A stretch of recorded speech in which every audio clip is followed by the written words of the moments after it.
ప్రభునామమున మీ అందరికీ నా ప్రేమపూర్వక వందనాలు.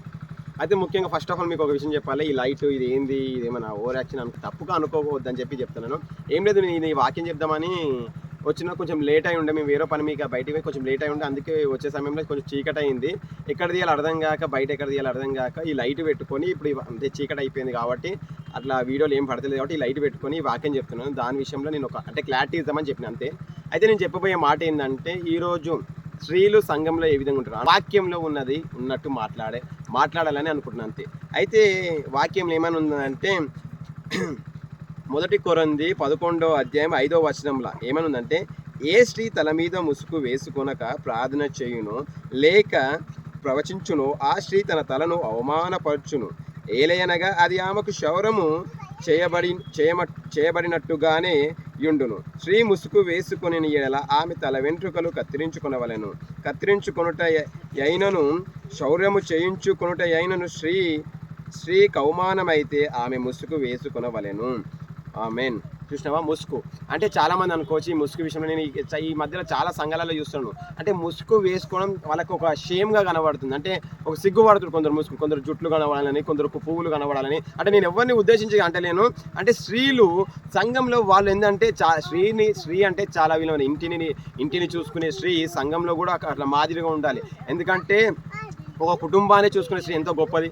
సంఘంలో అంత గొప్పరాలైన స్త్రీ సంఘంలో ఎంత గొప్పగా ఉండాలి. కానీ అది తెలవాక స్త్రీకి తల మీద ముసుగు వేసుకోకపోతే ఏమవుతుందంటే అంటే గుండు చేయించుకోవాలి. నా భాష గుండు చేయించుకోవాలి. ఒకవేళ ఆ గుండు మీకు ఇష్టం లేకపోతే తల మీద ముసుగు వేసుకోండి. కొందరు ఏ విధంగా చేస్తున్నారు, కొందరు పాస్టర్లు లేకపోతే ఇంకా కొందరు పెద్దవాళ్ళు అంటే ప్రవర్తించేటప్పుడు వాక్యం చెప్తుంది కదా, ప్రవచించేటప్పుడు కూడా అంట. ఇప్పుడు ప్రవచించేటప్పుడు ఏమంటారు, కొందరు పాస్టర్లు అయినా సరే, కొందరు ఇంకా ఎవాంజలిస్ట్ అయినా సరే, కొందరికి ఈ కాలంలో ఫ్యాషన్ అయిపోయింది. అంటే ఈడు వరకు వేసుకోవడం, ముసుగు అంటే ఎట్లా వేసుకోవాలి, మొత్తం వేసుకోవాలి. అలా ముసుగు వేసుకోకుండా కొందరు కొంచెం చిన్నగానే వేసుకుంటారు. ఇది కాదు. దేవుడు ఏమని చెప్తుందంటే ముసుగు వేసుకొని ప్రార్థన చేయాలి. ఎందుకంటే అందరం ఈ చిన్నదానికి ఏంది ఇది, ఈ చిన్నదానికి నేను ఇంత చెప్తున్నాను. బైబిల్లో రాసిన ఏ ఒక్క మాట కూడా చిన్నది కాదు, తీసివేయాల్సింది అస్సలే కాదు. బైబిల్లో ఈ పరిశుద్ధమైన గ్రంథంలో రాసిన ప్రతి ఒక్కటి ముఖ్యమైనదే.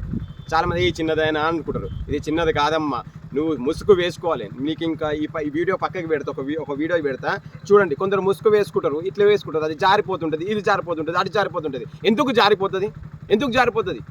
దాన్ని కరెక్ట్గా వేసుకుంటే ఎందుకు జారిపోతుంది? చాలామంది ఇట్లా అంటారు, అట్లా అంటారు. అరే, నేను ఎవరిని ఉద్దేశించి కాదు, ఎవరు బాధపడద్దు కూడా. ఎందుకంటే వాక్యంలో ఉన్నది ముసుగు వేసుకున్నప్పుడు నీకు అంత జారిపోతుందంటే ఒక పిన్ను పెట్టుకో, స్టైల్కి కాదు. దేవుని మందిరికి వచ్చిన నీ పువ్వులు చూపించాలో, నీ జడలు చూపించాలి, ఇవన్నీ బయట లోకానుసారంగా లోకానికి చూపించుకోవాలి. మనం దేవుని బిడ్డలమై ఉన్నాం. దేవుని బిడ్డలం ఏ విధంగా ఉంటే ఒక మాదిరిగా ఉండాలి. మనమే ఒక సాక్ష్యంగా నిలబడాలి. అది అందము, మోసకార్యము, సౌందర్యము వ్యర్థమని వాక్యం సెలవిస్తుంది. నువ్వు అందాన్ని పట్టుకొని ఇంకెన్ని రోజులు పరిగెడతావు?